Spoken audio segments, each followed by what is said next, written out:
Hola, ¿cómo te va? Desde el Ministerio Tu Palabra y Radio Luz te damos las gracias por compartir nuestro trabajo. Como siempre te decimos, deja tu comentario debajo de cada video o si así lo solicitas, algún tema que quieras que tratemos.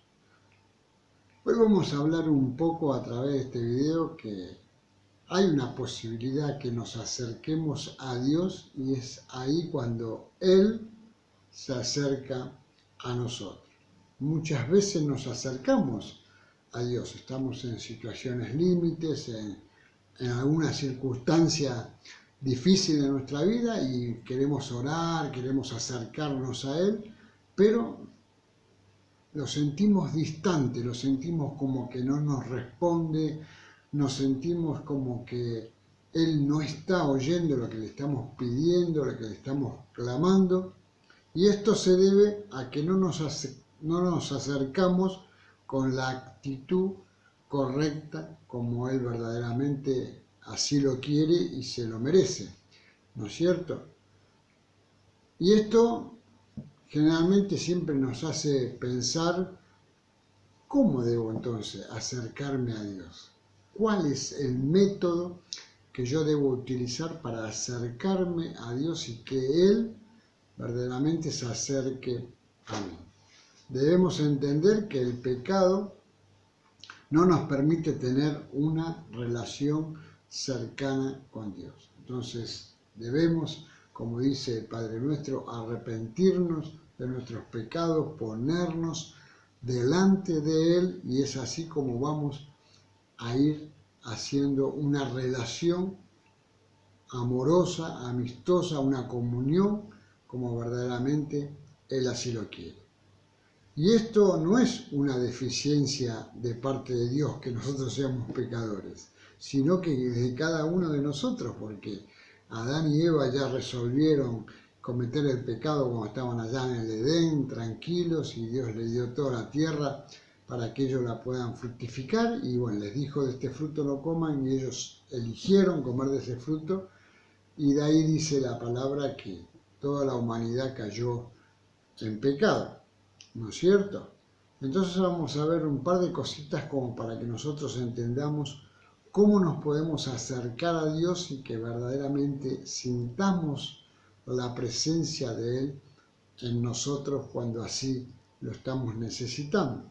En primer lugar, ¿por qué el creyente debe acercarse a Dios? Acá ya vamos a hablar directamente de la persona que ya conoce a Dios, la persona que ya estuvo relacionado con Dios, estuvo en una iglesia, estuvo congregándose, se bautizó, etcétera, etcétera, y lo vemos que no está con esa cercanía, él también está sintiendo que no responde esa relación, ¿no es cierto? ¿Qué es lo que pasó?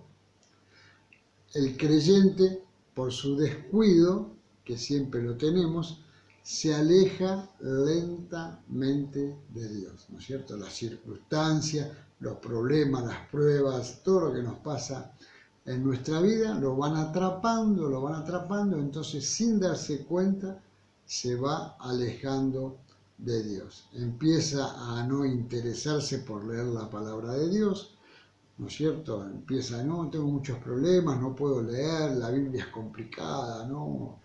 ¿Para qué meterme en esto? No quiero ni siquiera leer los diarios, voy a leer la Biblia. Entonces empieza a dejar la palabra de Dios, y cuando dejamos la palabra de Dios de lado es ahí cuando la relación empieza a cortarse. Ya no le interesa a orar, antes oraba, antes tenía relación con Dios orando, alabando, creyendo, ¿no es cierto? El poder que tenía la oración, y ya no siente eso. ¿Y a quién le estoy orando? No veo nada. Yo quiero una persona que me resuelva las situaciones, los problemas que tengo en este momento, ¿no es cierto? No siente interés por congregarse, no, que ir a la iglesia, y esa iglesia donde yo iba empieza a la mañana temprano, me tengo que levantar muy temprano y un domingo. Empezamos a poner excusas, y quizás si es el domingo a la tarde empezamos a decir, y justo juega el equipo favorito mío, y tengo que ir a comer un asado con unos amigos, y bueno, ya deja de sentir interés por congregarse, por estar en comunión tanto con Dios como con los hermanos que están allí en la iglesia. Las cosas materiales, lamentablemente, lo empezaron a apartar cada vez más de Dios. Y es así como se fue enfriando, se fue enfriando, se fue enfriando y quedó apartado de la presencia de Dios. Y aquí está Jesucristo cuando da la parábola de la semilla, ¿no es cierto? En Mateo 13, 22, que dice que las semillas que cayeron entre los espinos representan a los que oyeron la palabra de Dios, pero muy pronto el mensaje queda desplazado por las preocupaciones de esta vida y el atractivo de las riquezas de este tiempo, y así que no se produce ningún fruto. Se van enfriando, como dije yo, y van apartándose. Entonces, en primer lugar, vimos por qué el creyente debe acercarse a Dios, porque si no lo empieza a hacer, se va desviando del camino. En segundo lugar, ¿por qué debemos acercarnos a Dios? Acá vamos a hablar cuando no conocemos a Dios, que no sabemos ni quién es, cómo es, no sabemos lo que es una Biblia, no sabemos cómo se maneja una iglesia, qué pasa dentro de la iglesia, no sabemos nada. Entonces, ¿por qué debemos acercarnos a Dios?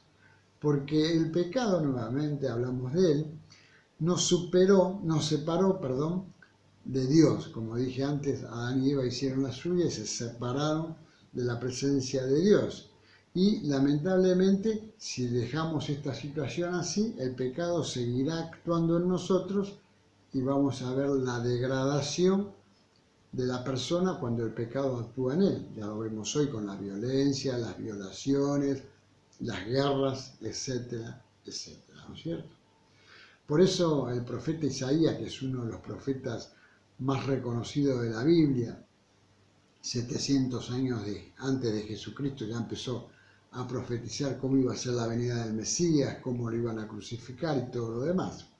Isaías 59, capítulo 59, verso 2 dice: son sus pecados los que lo han separado de Dios. Clarísimo, ¿no? Son sus pecados los que lo han separado de Dios al ser humano. A causa de esos pecados, Él, Dios, se alejó y ya no los escuchan. Ya hubo una ruptura, ya hubo una separación. Entonces no puede haber una comunión, ¿no es cierto? Porque hoy hay una gran oportunidad y esa oportunidad no la podemos desaprovechar. Hoy es la oportunidad de acercarnos a Dios si no lo conocemos, si no sabemos ni quién es, ni lo que es una iglesia y qué pasa ahí, si yo estoy ahí adentro, qué va a pasar en mi vida, si realmente me relaciono con Dios. Hoy es esa oportunidad, la oportunidad de tener una relación con Dios, acercarme a Él para que Él se acerque a mí. Debemos entender que Cristo ya pagó por nuestros pecados, ya no tenemos que andar sufriendo, diciendo somos malos, somos pecadores, nos equivocamos, cometemos errores. Ya no tenemos que andar diciendo nada de eso, porque Cristo ya pagó por tus pecados, por mi pecado y por los pecados de toda la humanidad. Porque Jesucristo, dice la Biblia, es el único mediador entre Dios y los hombres, para que ese pecado se rompa, para que vuelva la relación entre Dios y el hombre nuevamente. Fíjate lo que dice el apóstol Pablo cuando le escribe a Timoteo en su primera carta, capítulo 2, verso 5, porque hay un solo Dios y un solo mediador entre Dios y los hombres. Jesucristo, hombre. O sea, vos vas a Jesucristo y Él te lleva a la presencia de Dios a tener de vuelta esa relación. Hay dos ejemplos en la Biblia, hay muchos más, pero yo voy a nombrar dos ejemplos en la Biblia que había ciertas personas que se alejaron de Dios y volvieron a la presencia de Dios porque se dieron cuenta que era un error estar fuera del camino de Dios. El primero es el hijo pródigo, tan conocido en la Biblia, ese hijo pródigo que le pide a su padre la herencia, estando él en vida, su parte, dice yo quiero ir a vivir el mundo, quiero ir a recorrer otros países y hacer la aventura que necesito hacer. Bueno, el padre le dio la herencia, Él se fue al mundo, todo le fue mal, se gastó la herencia, quedó mal, pero mal no tenía ni para comer, no tenía ni siquiera nada. Decía que comía la comida de los chanchos y bueno, lee el capítulo ese 15 de Lucas y vas a ver, ¿no es cierto? Bueno, él tuvo que volver a la casa del padre, todo lastimado, todo hecho bolsa, pero el padre lo recibió con una cena, vete el capítulo allá, lo recibió, pero como lo mejor, ¿no es cierto? El segundo es el endemoniado de Gadareno, un pobre chico ahí que lo habían atrapado los demonios y estaba totalmente enloquecido, hacía cosas que pensaban que ya estaba desquiciado, que no había solución para él, y bueno, ahí aparece Cristo, él vuelve a la presencia de Cristo y todos esos demonios salen, dice que cayeron en un barranco, bueno, este es el capítulo 5 de Marcos, y ahí te va a explicar esto, ¿no es cierto? Así que como conclusión de esto, podemos decir que nosotros en el primer punto vimos que como creyentes a veces nos descuidamos, cerramos los ojos, hacemos un impasse y nos descuidamos, pero debemos velar por nosotros mismos. Vos mismo podés velar por vos, podés orar por vos para no apartarte de Dios, para no romper otra vez esa relación con Dios, ¿no es cierto? Fíjate lo que dice Lucas, el Evangelio, capítulo 21, verso 34. Mirad también por vosotros mismos, que vuestros corazones no se carguen de glotonería y embriaguez y de los afanes de esta vida. Lo que dijimos ahí en ese puntito 1, que a veces el creyente empieza a entrar otra vez en el mundo y se aparta de Dios. Y para los que ya conocen a Dios, Dios siempre va a tener misericordia, si se acercan a Él, Dios se va a acercar y les va a perdonar ese error de haberse apartado, haberse alejado. Pero tiene que ser todo siempre a través de Jesucristo. Como dijimos hoy, Él es el único mediador entre Dios y los hombres. Que Dios te bendiga muy ricamente.